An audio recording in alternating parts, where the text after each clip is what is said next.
Air Asia విమానం గల్లంతు కావడానికి ప్రతికూల వాతావరణం లేదా సాంకేతిక లోపం కారణం కావచ్చని చాలా మంది అనుమానించారు.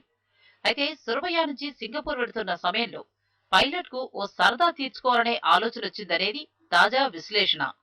విమానాన్ని సముద్ర జలాలకు దగ్గరగా పోనిస్తూ దాదాపుగా సముద్రాన్ని తాకిస్తూ వేగంగా పైకి లేపాలని, సర్ఫింగ్ తరహాలో సాహసం చేయాలని పైలట్ భావించుండొచ్చని అంటున్నారు. అలా చేసే క్రమంలో అదుపు తప్పి సముద్రంలో కూలిపోయి ఉండొచ్చని కొందరు విమానయాన రంగ నిపుణులు అంచనా వేస్తున్నారు. ఈ దారుణ ఘటన తర్వాత ఎయిర్ ఏషియా సంస్థ అలర్ట్ అయింది. తమ పైలట్లకు ఎప్పటికప్పుడు డ్రగ్ టెస్టులు చేయిస్తోంది. ఒక పైలట్ డ్రగ్ టెస్ట్ లో ఫెయిల్ అయ్యాడని సంస్థ ప్రకటించింది. అయితే అది ప్రాథమిక పరీక్ష మాత్రమేనని, అతను నిజంగానే డ్రగ్స్ తీసుకున్నాడా లేదా అనేది అప్పుడే చెప్పలేమని తెలిపింది. అయితే టెస్టుకు ముందు ఆసుపత్రి నుంచి వచ్చాడని, నార్కోటికా సిరఫా అనేది తర్వాత తేలుతుందని ప్రకటించింది. ఇక ముందు ప్రయాణికుల భద్రతకు సంబంధించి మరిన్ని జాగ్రత్తలు తీసుకుంటామంటున్నారు ఎయిర్ ఏషియా అధికారులు.